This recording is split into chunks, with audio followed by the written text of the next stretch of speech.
बिस्मिल्लाहिर्रहमानिर्रहीम, अस्सलाम वालेकुम। आप देख रहे हैं स्पेशल रिपोर्ट, मैं हूं आज़म आरई। नाजरीन, एक बार फिर इंडिया की और मोदी सरकार की पूरी दुनिया में बेइज्जती हो रही है और अजीब व गरीब माहौल है यहाँ पर। जो है ना, मोदी अजीब, मतलब एक वज़ीर आज़म के मनसब पर बैठ के वो कहते हैं पहले कि पाकिस्तानी नौजवानों को आगे आना चाहिए, पाकिस्तानी नौजवान आगे आएँ, रोटी खाएं, सुख की रोटी खाएं, वरना मेरी गोली तो है ही। मतलब एक जिम्मेदार मनसब पर आप वज़ीर आज़म होकर आप नौजवानों को, निहत्ते पढ़े लिखे नौजवानों को धमकी दे रहे हैं कि आप अपनी रियासत के ख़िलाफ़ आगे आएं, नहीं तो मेरी गोली खाएं। मतलब अजीब बात है। लेकिन उसके बाद वो पूरी दुनिया में किस तरह ज़लील हो रहे हैं, मैं आपको एक छोटी सी वीडियो दिखाना चाहता हूं। बिलावल भुट्टो जरदारी ने कुछ अल्फाज अदा किए हैं और वो वीडियो देखते हैं, फिर दोबारा वापस आते हैं। देखिएगा ये video. Mr. Modi is sort of the Timu version of Netanyahu. Okay? It's a poor copy. And we call upon the Indian government to not be inspired by the worst examples possible. We pride ourselves, we in Pakistan pride ourselves. नाजरीन, video आपने देखी। बिलावल भुट्टो जरदारी ने बहुत जारहाना अंदाज में एक वो कहते हैं ना कि अल्टीमेटली उसको आम फहम अल्फाज में एक तरीके का एक तमाचा रसीद किया है इंडियन गवर्नमेंट को, ख़ास तौर पर मोदी को, जिसमें वो कहते हैं कि ये जो मोदी है ये टीमू वर्जन है। और आप तो जानते होंगे ये टीमू क्या है, मुझे तशहीर नहीं करनी चाहिए, लेकिन बात ही कुछ इस तरह की थी कि ये टीमू वर्जन है नेतन्याहू का, पुअर कॉपी, चीप कॉपी। मतलब उन्होंने नेतन्याहू को भी एक पैगाम दे दिया और उन्होंने नेतन्याहू को भी दहशतगर्द करार दे दिया, और साथ में जो मोदी हैं उनसे कहा कि भाई आप जो है ना वो बिल्कुल नेतन्याहू बनने की कोशिश ना करें, आप पुअर कॉपी है नेतन्याहू की, आप बिल्कुल टीमू वर्जन है। एक ऐसा जारहाना अंदाज में इन्होंने इंटरनेशनल फोरम पर बैठकर बिलावल भुट्टो जरदारी ने जारहाना अंदाज में पाकिस्तान को रिप्रेजेंट किया और एक तरीके का तमाचा रसीद किया इंडियन गवर्नमेंट पर, मोदी सरकार पर, ख़ास तौर पर मोदी पर, और बहुत ज़ोर का तमाचा लगा है। अच्छा, उसके साथ साथ आपको एक और ख़बर भी बिल्कुल लेटेस्ट है कि पाकिस्तान को सलामती कौंसिल का नायब सदर मुंतखब कर लिया गया है। आप अंदाज़ा लगाएं कि सलामती कौंसिल का, दहशतगर्दी के ख़िलाफ़ जो सलामती कौंसिल होती है उसका नायब सदर जो है उसको मुंतखब कर लिया गया है, यानी कि पाकिस्तान को। और पाकिस्तान के लिए इंटरनेशनल फोरम पर और आलमी सतह पर एक बहुत बड़ी कामयाबी भी है। लेकिन यहाँ पर आप देखें कि इनके जंग का वर्जन क्या है, इनके जंग का तरीका क्या है, इंडिया किस तरह जो है वो जंग करता है। वो कहता है कि मैं पानी बंद कर दूंगा। मतलब आप ये देखें कि आप ये कौन सी जंग की टैक्टिक्स है जिसमें आप पानी बंद कर रहे हैं। ये कौन सी जंग है जिसमें आप अपने जहाज़ गिरा देते हैं और फिर पानी बंद कर देते हैं और पानी बंद करने की कोशिश करते हैं। नाज़रीन, इस पर बात करेंगे। साथ साथ एक अफसोसनाक खबर आपको देनी है, वो ये है कि जिस तरह आपको मालूम है कि सना यूसुफ एक टिकटॉकर है, उनका इस्लामाबाद में जो है ना वो कत्ल कर दिया गया बेदर्दी से। उसके ऊपर बात करेंगे। साथ साथ हम बात करेंगे महंगाई की, बकरा जो पीढ़ियाँ हैं, जो काऊ मंडी हैं, जिसको हम कहते हैं कि मवेशी मंडी, उनमें क्या हालात हैं, क्या वाक़ है, इसके भी आपको आगाह करेंगे। फ़िलहाल चलते हैं अपने पहले टॉपिक की जानिब। हम बढ़ रहे हैं अपने पहले टॉपिक की जानिब। हुमैर अनवर साहब, सीनियर सहाफ़ी, हमारे साथ टेलीफोन लाइन पर मौजूद हैं। अस्सलाम वालेकुम। जी वालेकुम सलाम। आज़म, कैसे हैं आप? अल्हम्दुलिल्लाह, बहुत शुक्रिया हुमैर अनवर साहब प्रोग्राम में टाइम देने के लिए। टीमू वर्जन करार दे दिया बिलावल भुट्टो जरदारी ने किनको, मोदी साहब को। और मोदी साहब तो कहने के खैर वो लायक नहीं है, लेकिन मोदी साहब को जो है ना उन्होंने टीमू वर्जन ऑफ नेतन्याहू करार दे दिया। और ये एक बहुत बड़ा तमाचा है, मैं समझता हूँ, पूरे इंडिया के और ख़ास तौर पर मोदी के मुंह पर। अच्छा आज़म, मुझे अभी भी लगता है कि बड़ी म्यानर भी इख्तियार की है हमारे बिलावल भुट्टो जरदारी साहब ने, और उन्होंने टीमू चले एक रिप्यूटेड ऑर्गेनाइजेशन है ना, बड़ी म्याना रवि उन्होंने इख्तियार किया अभी भी। मैं तो शायद इससे भी समझता हूँ कि कोई किसी गिरी हुई चीज से मिलाना चाहिए था, मतलब किसी बहुत ही उससे मिलाना चाहिए था। बहरहाल डिजर्व नहीं करता वो शख्स जो जिसका नाम मोदी है, वो एक बड़ी बहुत ही जहरीली ऑर्गेनाइजेशन से उसका ताल्लुक है। दूसरा एक टेररिस्टिक डिक्लेयर्ड ऑर्गेनाइजेशन है जिसको हुकूमत में आने से पहले आपने देखा कि बहुत सारे मुल्कों ने बैन कर रखा था, और बजाते खुद अमेरिका की हम अगर बात कर ले तो वहां भी मोदी की जो बीजेपी और आरएसएस की आइडियोलॉजी थी वो बैंड थी और टेररिस्टिक डिक्लेयर्ड ऑर्गेनाइजेशन थी। तो मेरे ख्याल से जो बिलावल भुट्टो जरदारी साहब ने स्पीच दी है यूनाइटेड नेशंस के फ्लोर पे, अक़वाम मुत्तहिदा के फ्लोर पे, वो एक बड़ी बैलेंस्ड और बड़ी बाकमाल तकरीर थी। हमने माजी में भी देखा कि पीडीएम गवर्नमेंट में जब वो फॉरेन मिनिस्टर बने इंटरिम गवर्नमेंट के, और उसके बाद हमने देखा कि जिस तरह उन्होंने इस पूरी सिचुएशन को हैंडल किया, अपने जो ताल्लुकात थे पाकिस्तान के उसको, पाकिस्तान की आवाज को दुनिया तक पहुंचाया, वो बड़ी फिनोमिनल थी। और अभी भी उन्होंने जिस तरह इनको एड्रेस किया है, खासतौर पर मोदी को जिस तरह एड्रेस किया है, उन्होंने कहा टीमों की एक सस्ती कॉपी नेतन्याहू की है मोदी, ये यकीनन बहुत अच्छा एक स्टेटमेंट है। और दुनिया इस वक्त इस स्टेटमेंट के पीछे बहुत से आर्टिकल्स भी लिख रही है और बहुत फेमस हो रहा है ये। अच्छा, इसके अलावा ये लोग आर्टिकल भी लिख रहे हैं।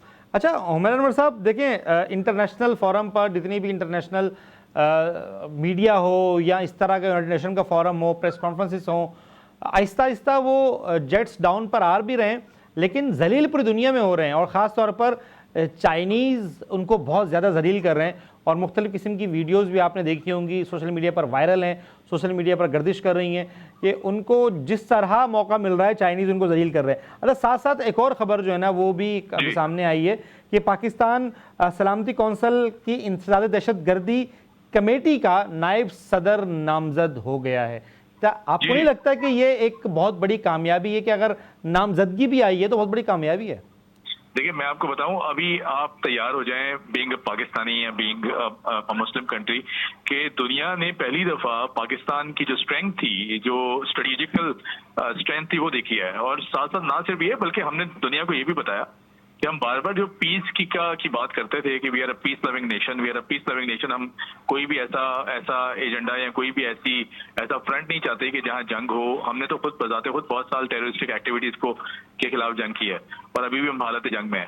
तो ये दुनिया को हमने बता दिया कि हम कुछ भी कर सकते हैं। और फिर हमारी जो आर्म फोर्सेस ने जिस तरह इस पूरे इंसिडेंट को में रिटेलिएट किया और दुनिया को ये बताया कि हम एक सॉवरेन कंट्री है, एक पीस लविंग कंट्री है, लेकिन अगर हमारे पीस को नुकसान पहुंचाने की कोशिश की जाएगी तो फिर हम उसका भरपूर जवाब दे सकते हैं। तो ये जो अब इकदाम लिया गया है अक़वाम मुत्तहिदा की तरफ से भी, ये मेरा ख्याल इसका मुंह बोलता सबूत है कि वो सारे ममालिक जो कभी पाकिस्तान के बारे में उल्टा सीधा लिखते थे, अपने अखबारों में, अपने टीवी चैनल्स पे दिखाते थे और एक फेक प्रोपेगेंडा पाकिस्तान के खिलाफ और पाकिस्तान को एक टेररिस्टिक खुदानास्ता एक एंगल देने की कोशिश करते थे, आज वो सारे हमारे हक में लिख रहे हैं। और ये सिर्फ एक इंसिडेंट से आपने देखा ना, अब इंडिया बजाते खुद अगर देखेंगे जितने झूठ उसने बोले हैं अब वो छुपा नहीं पा रहा। अब उनके जो मिलिट्री के ऑफिशियल्स हैं वो खुद तस्लीम करते हैं कि उन्होंने ये जहाज उनके गिरे हैं, कितने गिरे हैं वो ये डिबेट में नहीं जाना चाहेंगे, लेकिन वो कहते हैं क्यों गिरे हैं वो इस डिबेट में जाना चाहेंगे। और इस पूरे इंसिडेंट में एक चीज बड़ी अच्छी हुई है कि जो एक रिफ्ट डेवलप हुई, देखिए इंडिया हमें हमेशा ऐसे आइसोलेट करना चाहता था इंटरनेशनल कम्युनिटी के सामने, आज वो आइसोलेशन का खुद शिकार है, उसके साथ कोई भी मुल्क नहीं खड़ा हुआ सिवाय इसराइल के। हमने देखा कि जिस तरह अमेरिका की भी उससे रिफ्ट डेवलप हुई है, वहां से एप्पल का प्लांट उन्होंने कहा जी कि हम नहीं लगाना चाहते इंडिया में अब एनी मोर। राफेल के जो इंसिडेंट हुआ, जिस तरह उन्होंने कहा जी टेक्निकल ग्लिचेस थे, और राफेल बनाने वाली कंपनी ने भी कहा है कि हम मजीद जो 26 तैयार हमने देने थे वो हम देने से पहले 10 दफा सोचेंगे और इसको दोबारा रीथिंक किया जाएगा। तो आई थिंक जो चाइनीज टेक्नोलॉजी की अब डिमांड पैदा हो गई है दुनिया में, और पाकिस्तान ने इस पूरे ब्रिज में जिस तरह अपने बेहतरीन दोस्त की इमेज बिल्डिंग की है हमने दुनिया की तरफ कि जिस तरह चाइनीज टेक्नोलॉजी अब सुप्रीमेसी तैयार करती जा रही है, तो मेरे ख्याल से ये एक बड़ा अच्छा पॉजिटिव साइन है कि दुनिया अब ये जान चुकी है कि पाकिस्तान की जो स्टेट है, जिसकी सॉवरेनिटी है, जिसकी वो बात हमेशा करते रहे हम लोग, दुनिया उसको बावर कराने शुरू कर दी। तो अब ये इंटरनेशनल मीडिया को भी अगर आप मॉनिटर करें ना तो उसमें भी ये चीज बड़े वाजे क्लियर अंदाज में हम देखी जा सकती है कि दुनिया पाकिस्तान का साथ दे रही है इस वक्त, ना कि इंडिया का। तो इंडिया इस वक्त टोटली आइसोलेशन का शिकार है। और बिल्कुल ऐसा ही है, इंडिया मुकम्मल तौर पर आइसोलेशन का शिकार हो चुका है, बिल्कुल अकेला पड़ गया है। वो समझ रहा था कि इस तरफ से मेरे साथ अरब मुल्क शायद खड़े हो जाएं या मेरे साथ जो है वो अमेरिका खड़ा हो जाएगा। ऑलरेडी फ्रांस जो है वो मैं उनसे हथियार ले रहा हूँ, रशिया से हथियार ले रहा हूँ।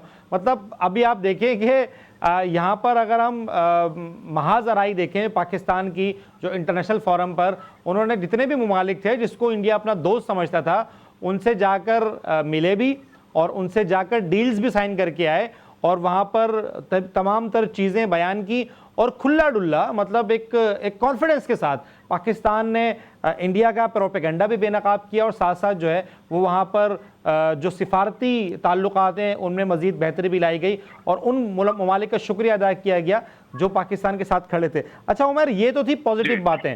अब हम आते हैं थोड़ा उस तरफ जो इंडिया की जारियत है पानी के खिलाफ। अभी आपको पता है कि चनाब में पानी जो है वो बहुत कम तादाद में बाकी है, जो इंडिया से पानी आता है उसको रोका गया है और मोदी खुल्लम खुल्ला ये कहता है। मैंने उनका एक इंटरव्यू, मतलब एक प्रेस कॉन्फ्रेंस दिया, किसी जलसे से तकरीर थी, मैं नज़र से गुजरी, उन्होंने कहा कि पाकिस्तानी नौजवानों को आगे आना चाहिए, पाकिस्तानी नौजवानों को सुख की रोटी खानी चाहिए वरना मेरी गोली है।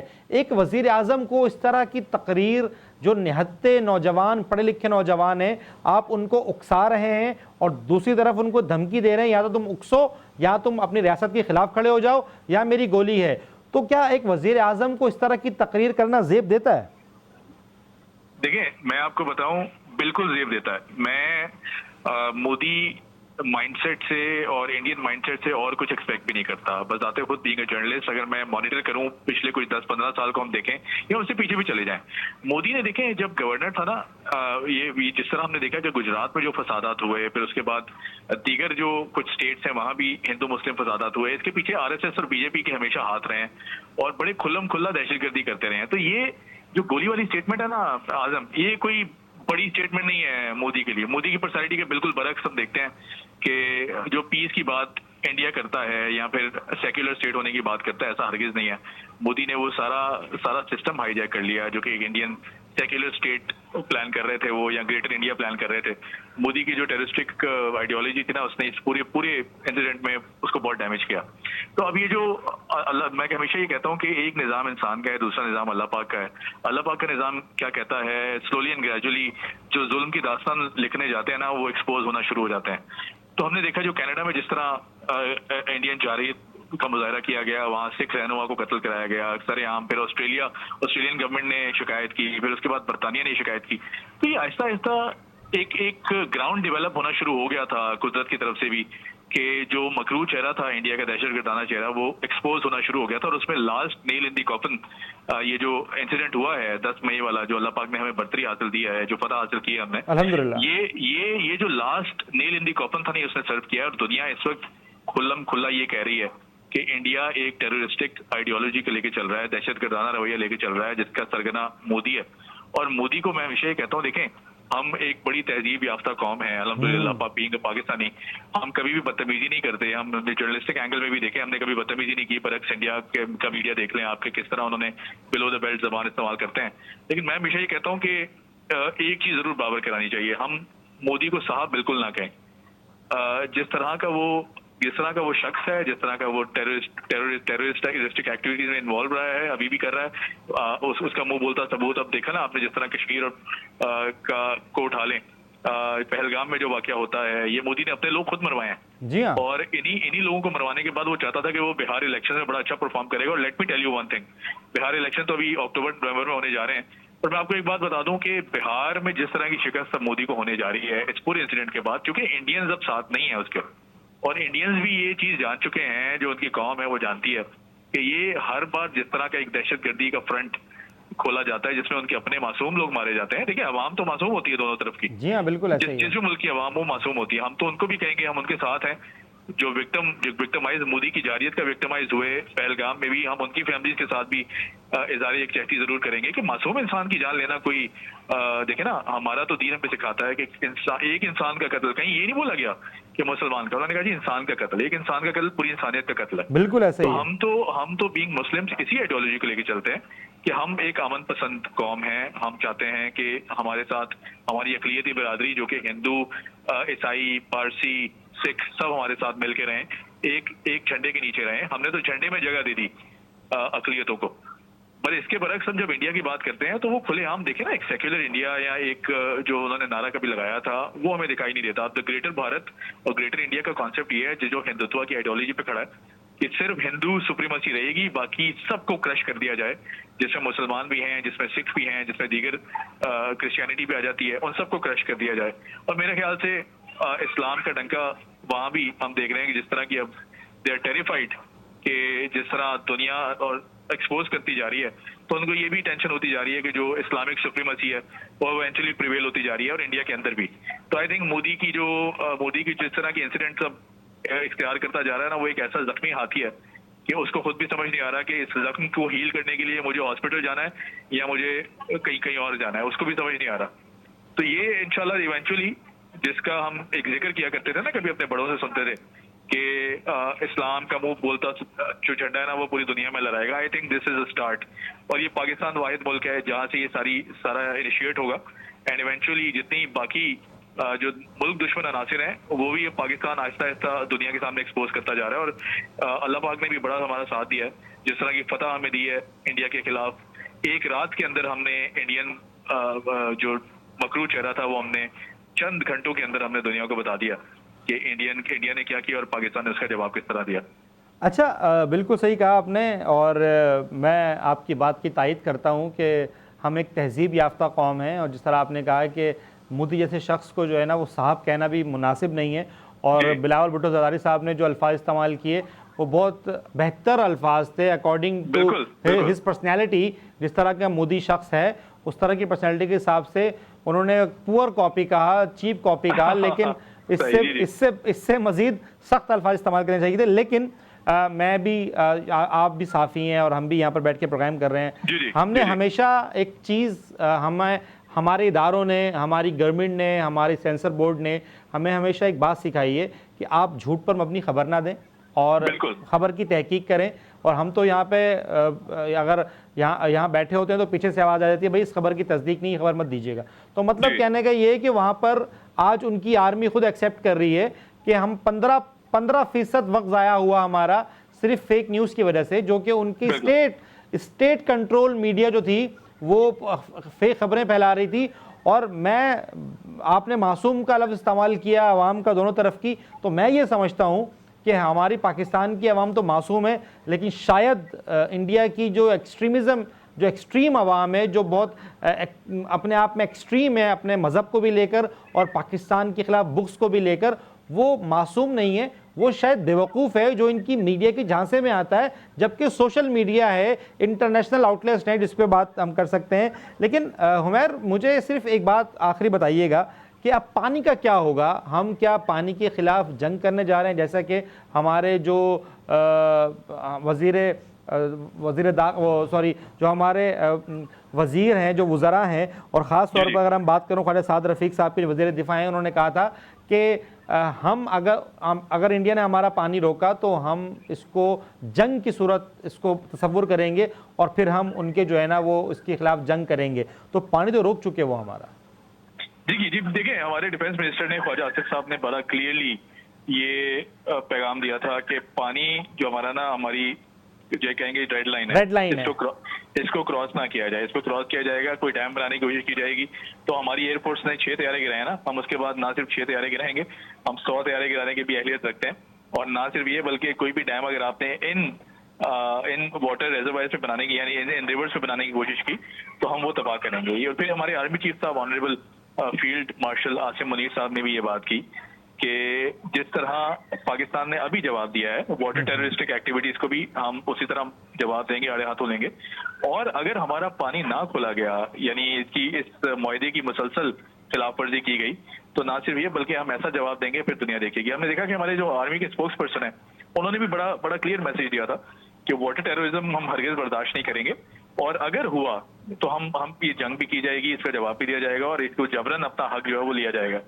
तो आई थिंक ये हम इस पोजीशन में तो बड़ा स्ट्रांग है। दुनिया ने देख लिया, 10 मई वाला इंसिडेंट भी देख लिया हमने कि जिस तरह 7 मई से लेकर 10 मई के अंदर अंदर हमने भारत का इतना बड़ा एक जायंट जो कि इमेज दुनिया के सामने खड़ा हुआ था कि बहुत बड़ी इकोनॉमी बनती जा रही है, हमने वो गुरूर खाक में मिला दिया। और चंद घंटों के अंदर हमने वो गुरूर ऐसा खाक में मिलाया कि अब भारत ये सोच रहा है। देखिए, मैं आपको अभी भी बात बताऊं, उनकी बॉडी लैंग्वेज, उनके जो मीडिया प्रेसर्स हैं, मीडिया कॉन्फ्रेंसेज हैं, उससे साफ जाहिर है कि वो इतने कंफ्यूज हैं कि उनको समझ में नहीं आ रहा कि किस स्ट्रेटेजी को लेके अपनाया जाए। हाँ, हम मुड़े किस तरफ अब बयानिया क्या बनाए? इतनी बड़के मारी है, बयानिया क्या बनाए? बिल्कुल, तो कोई बयानिया, कोई नैरेटिव उनके पास इस वक्त नहीं है। और जहां तक पानी की बात आती है तो ये तो जारियाना उनका अमल है हमें तकलीफ देने के लिए। तो आई थिंक हम अपना हक लेना जानते हैं, और अगर जंग की वजह से तो हम बड़ा पीसफुली थ्रू डायलॉग ये हल करना चाहते हैं मसला।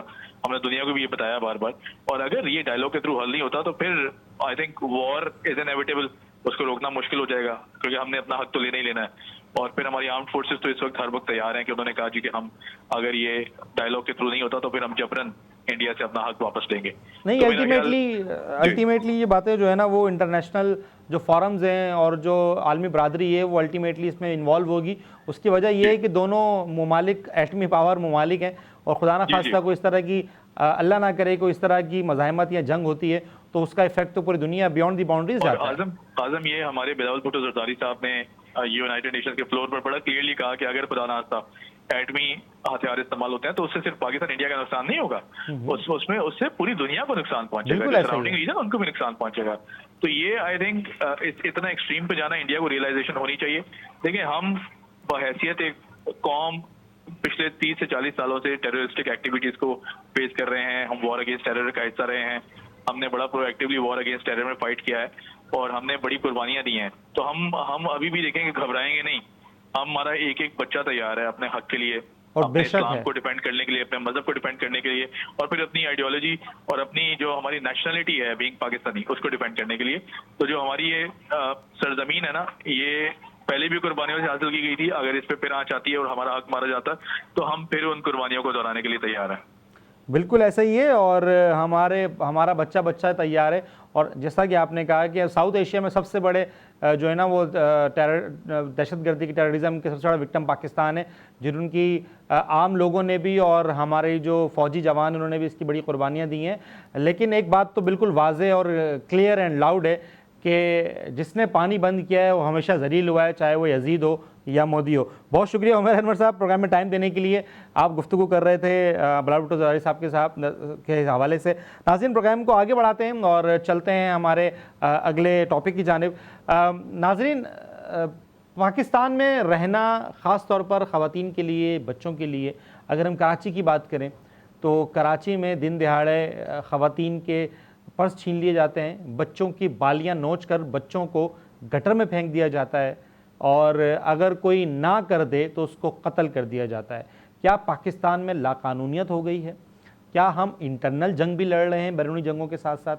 क्या हमारे यहाँ कानून का जो खौफ है वो ख़त्म हो गया है, या कोई साइकोलॉजिकल हम मसाइल में घिर गए हैं कि हमारे अंदर ज़रा सी भी बर्दाश्त नहीं है?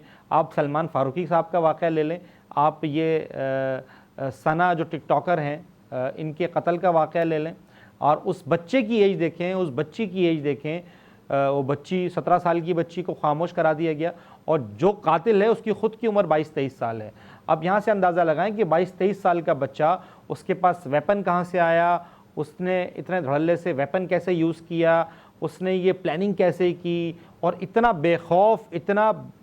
बेखौफ था कि उसने घर में घुसकर कत्ल किया, फिर उसके बाद जाकर वो अपने घर में भी रहा। मतलब कानून की जो जितनी भी बालादस्ती है वो ख़त्म हो गई थी। कराची के अंदर आए रोज़ ये वाक़यात पेश आते हैं कि आज फ़लानी जगह पर डकैती मुज़ाहमत में उसका कत्ल हो गया। हम बेतहाशा CCTV फुटेजेस जो है ना वो देख रहे होते हैं, जिसमें ख़वातीन की इस्मत की पामाली हो रही होती है, उनसे धक्के दे देकर उनसे चीज़ें छीन ली जाती हैं। अगर कोई फ़ोन यूज़ कर रहा है रास्ते में उससे फ़ोन छीन लिया जाता है, किसी से बाइक छीन ली जाती है। आजकल तो इतने मॉडर्न हो गए हैं ये डकैत और चोर कि डकैती करने के लिए कार पर आते हैं, मतलब उनको पता है कि हमें कोई पीछे पकड़ने वाला नहीं है, और बेदर्दी से फायरिंग करके लोगों को कत्ल कर देते हैं। नाज़रीन, ये सिलसिला कब रुकेगा? ये आखिर ये सिलसिला कैसे ख़त्म होगा? कैसे हम इन सब से जान छुड़ाएंगे? साथ साथ नाज़रीन के कुर्बानी के जो जानवर हैं वो इतने महंगे क्यों हो गए हैं? अगर मवेशी मंडियों का रुख करें तो आम शख्स, एक आम बंदा जिसने कुर्बानी का फ़रीज़ा अदा करना है, वो जो कि इस्लामी फ़रीज़ा है, इसको अदा करना है, तो उस कुर्बानी के फ़रीज़े को अदा करने के लिए इतने वसाइल नहीं हैं कि आप एक जानवर ख़रीद सकें। इसकी वजह क्या है? व्यापारी से पूछो तो वो कहता है कि मुझे जानवर पालना महंगा पड़ता है। किसान से पूछो तो वो कहता है कि मुझे फसल उगाना महंगा पड़ता है। अगर किसी कारोबारी शख्स टाइकॉन से पूछो तो वो कहता है कि मुझे जो फसलों में यानी कि जो काश्तकारी में अद्वियात या जो टूल्स इस्तेमाल होते हैं मुझे उसकी मैन्युफैक्चरिंग महंगी पड़ती है। मतलब अल्टीमेटली ये पूरी एक चेन है और इस चेन की वजह से अब जानवर पालना और इस तरह का फरीज़ा अदा करना भी जो है ना वो मुश्किल हो गया है। किस तरह हम इन सब चीज़ों को रोकेंगे, रियासत किस तरह इसका मैकेनिज़्म बनाएगी, आखिर क्यों ये चीज़ें इतनी महंगी हैं जबकि हम एक खुद मुख्तार मुल्क हैं, ख़ास तौर पर लाइफ स्टॉक में बहुत बड़ा लाइफ स्टॉक पैदा करते हैं हम काश्तकार मुल्क हैं और हम बचपन से यही सुनते आए हैं कि पाकिस्तान एक जो है ना वो ज़रई मुल्क है। हम एक ज़रई मुल्क होने के बावजूद भी हमारा लाइफ स्टॉक जो है वो इतना महंगा क्यों पलता है, क्यों आखिर हमारी जो किसान हैं उनको महंगी खाद और महंगी अद्वियात और महंगे टूल्स ख़रीदने पड़ते हैं। आखिर इन सब को कैसे समेटा जाएगा? और अल्लाह ना करे कि कल को मज़ीद अगर पॉपुलेशन बढ़ती है और मज़ीद कहत आता है या ज़मीनों में पानी कम हो जाता है तो हम कहाँ खड़े होंगे? हमारा लाइफ स्टॉक कैसे सर्वाइव करेगा? और कल को क्योंकि हर साल हम ये देख रहे हैं कि कुर्बानी दिन ब दिन महंगी होती जा रही है, कुर्बानी के जानवर ख़रीदना महाल हो चुका है। कुर्बानी का जानवर क्यों महंगा है, इस पर कोई कंट्रोल नहीं है, कोई डिटर्मिनेशन नहीं है, कोई हुकूमती रियासती इदारा इसके ऊपर काम नहीं करता। ये किस तरह इसका रेट तय किया जाता है, किस तरह इसको सेल किया जाता है, कोई मैकेनिज़्म नहीं है। फिर अभी एक और जो है ना वो ख़बर सुनने में आ रही है कि अभी तो अलाइशें जो है ना लियाकत महसूद साहब ने एक वीडियो बयान जारी किया जिसमें उन्होंने कहा है कि हम डंपर वाले जो है वो अलाइशें नहीं उठाएंगे। इसका ज़िम्मेदार कौन होगा? किस तरह जो है वो ये अलाइशें उठेंगी? हुकूमती अभी तक लियाकत महसूद के बयान के बाद अभी तक हुकूमत की तरफ से कोई भी इसके रद्द अमल में किसी किस्म का भी कोई इस तरह का बयान नहीं आया जिसमें ये बात वाज़ेह की गई हो कि लियाकत महसूद साहब की डंपर माफिया एसोसिएशन चाहे अलाइशें उठाए या ना उठाए, लेकिन कराची से अलाइशें रियासती ज़िम्मेदारी है वो उठ जाएंगी। इसका अभी तक कोई पुरसान हाल नहीं है। अच्छा, दूसरी बात ये कि अगर हम दूसरी सोशल एक्टिविटीज़ देखें, अगर हम socially as an civilian, as an Pakistani, as an Karachi जो है ना वो हम बात करें तो उसमें कराची के शहरियों को चाहिए कि एक मिसबा खाना जो है ना वो हर इलाके के अंदर एक होना चाहिए जिसके अंदर आप जानवर हलाल करें, जानवर ज़िबा करें, आप उस जानवर की अलाइशें या उस एक जो सर्टेन एरिया है आप उसमें वहाँ पर रखें, अपने मुतल्लिका जो महकमा है उससे कॉल करें और उसे बताएं कि भाई यहाँ पर इतनी अलाइशें रखी हुई हैं, बराए मेहरबानी इन अलाइशों को उठा लिया जाए। तो नाज़रीन, किस तरह ये काम होगा, किस तरह ये चीज़ें आगे होंगी, किस तरह ये जो है ना बात होगी। नाज़रीन, हमारे से टेलीफोन लाइन पर फराज साहब मौजूद हैं, सीनियर सहाफ़ी हैं। फराज साहब, बहुत शुक्रिया प्रोग्राम में टाइम देने के लिए। अस्सलाम वालेकुम। अस्सलाम, कैसे हैं आप? अल्हम्दुलिल्लाह। फराज साहब, कराची के 2-3 मसाइल सबसे पहले हम बात करते हैं कराची के मसाइल की, फिर हम बात करेंगे ये जो एक टिकटॉकर सना नामी टिकटॉकर जो है उनका कत्ल इस्लामाबाद में कर दिया गया। सबसे पहले हम आते हैं कराची के मसाइल के ऊपर।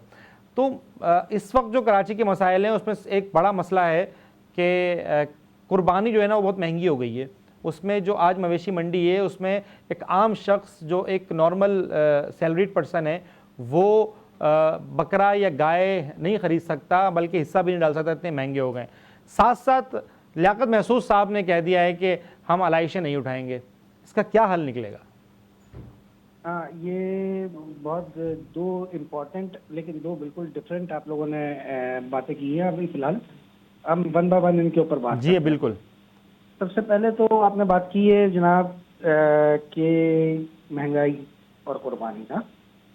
देखिए, कहीं पर भी ऐसा नहीं होता कि हुकूमत जो है वो खुद बेच रही हो गाय या बकरे या कोई इस किस्म की ज़रूरियात की चीज़ें, लेकिन हाँ, हुकूमत का काम होता है कंट्रोल करना। मैं इसी बात पे कर रहा था। बिल्कुल, बदकिस्मती से हमारे यहाँ पर कंट्रोल नाम की कोई चीज़ भी मौजूद नहीं है।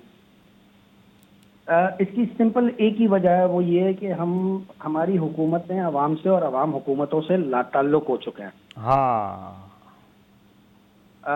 हमारी हुकूमतों को कोई फ़र्क नहीं पड़ता कि किस तरीके से अवाम किसी भी चीज़ को, किसी भी ज़रूरत की चीज़ को अफोर्ड करेगी, और ना अवाम को फ़र्क पड़ता है कि वो हुकूमत को इस बात पर पाबंद करे कि वो कोई ऐसा मैकेनिज़्म बनाए जहाँ पे ज़रूरियात की या वक्ती ज़रूरतों की चीज़ों को एक मुनासिब कीमतों पे फराहम किया जाए।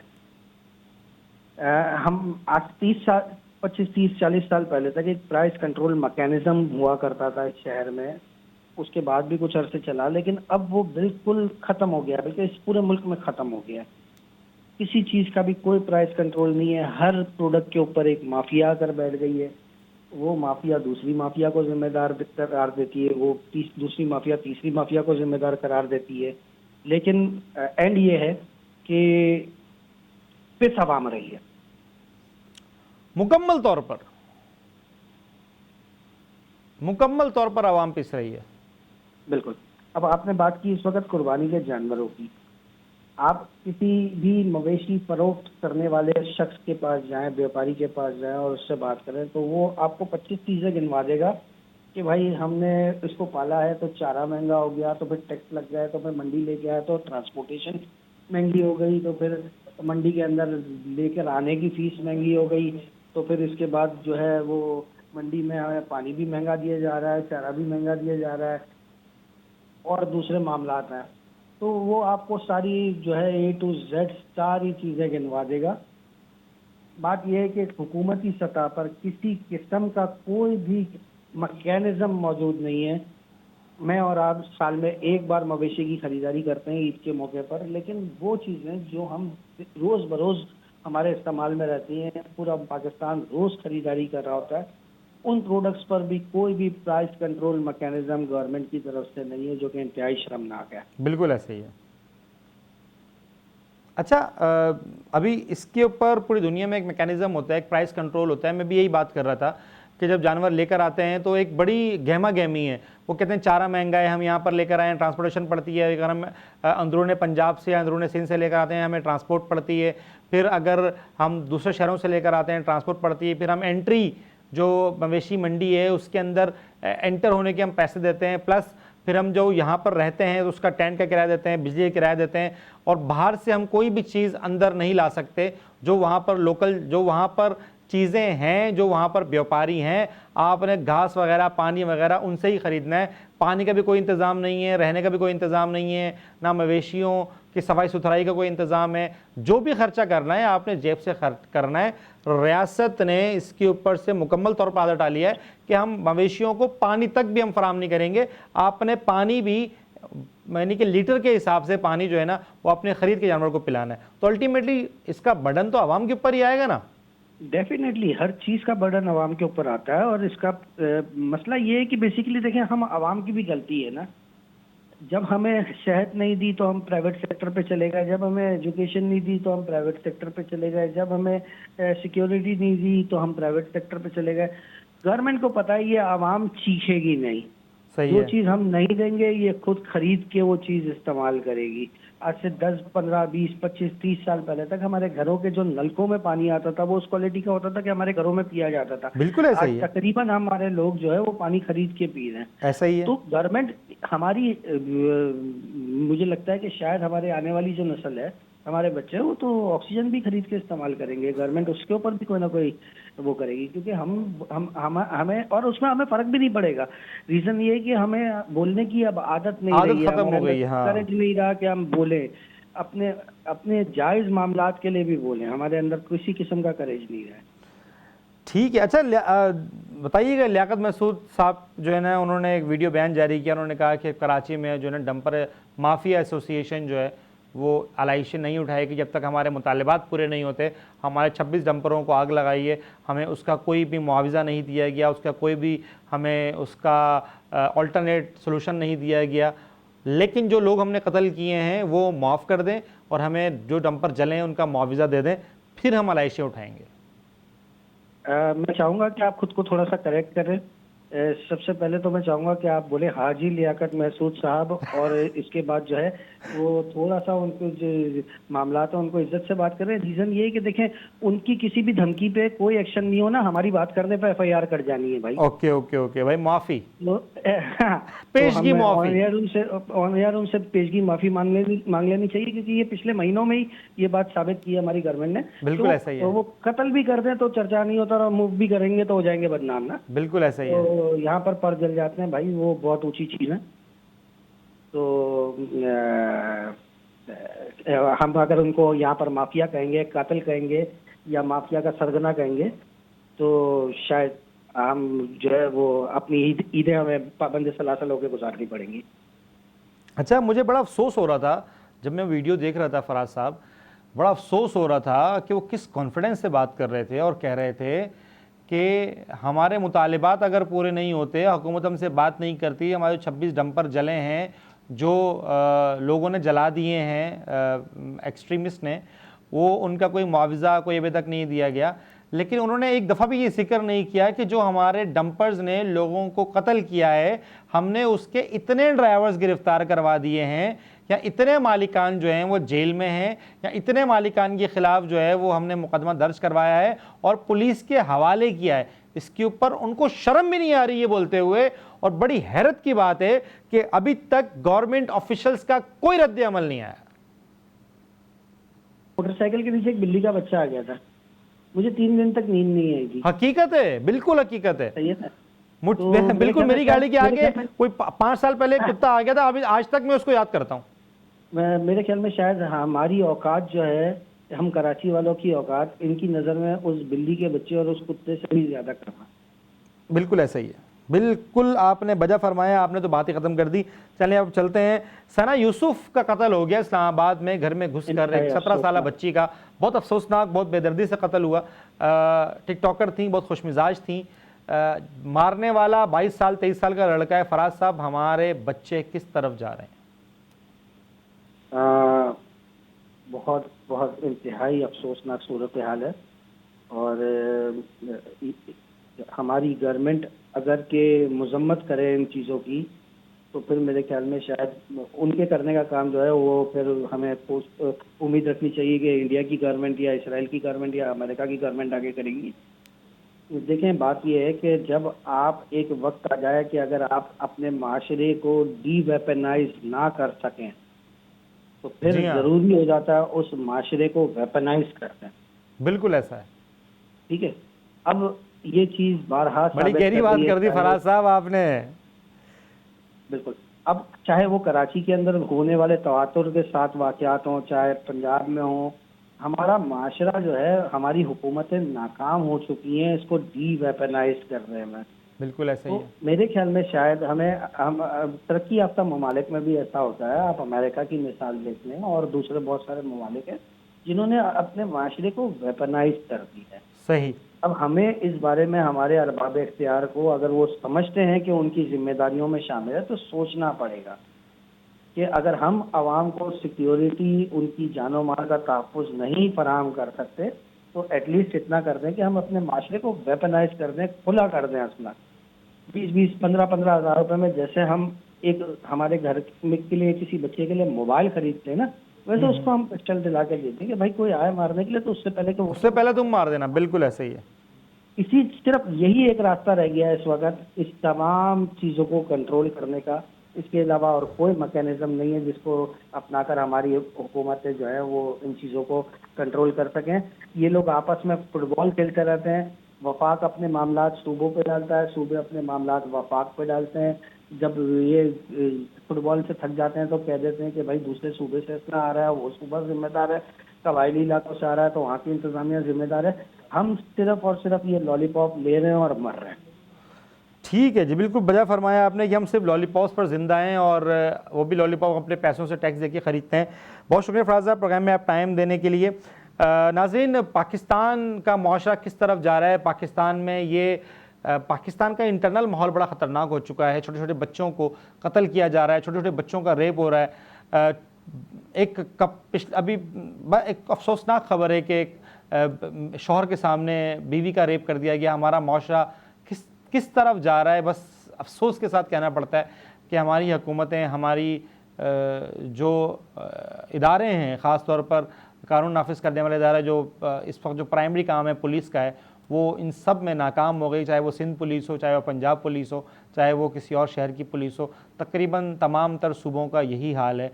कुछ शहरों को छोड़कर तमाम तर शहरों का इस वक्त यही हाल है और पूरा पाकिस्तान इस वक्त जो है वो इन मामलात की वजह से परेशान है। छोटे बच्चों को 5 साल, 6 साल, 8 साल के बच्चों का रेप होता है। 5 साल, 6 साल बच्चियों की बालियां जो है ना वो नोच कर उस बच्चों को गटर में मरने के लिए छोड़ दिया जाता है। किस तरह के दिल हैं इनके दिल नहीं फटते, इनको नींद कैसे आती है मुझे समझ में नहीं आता। किस तरह ये पाकिस्तान चल रहा है।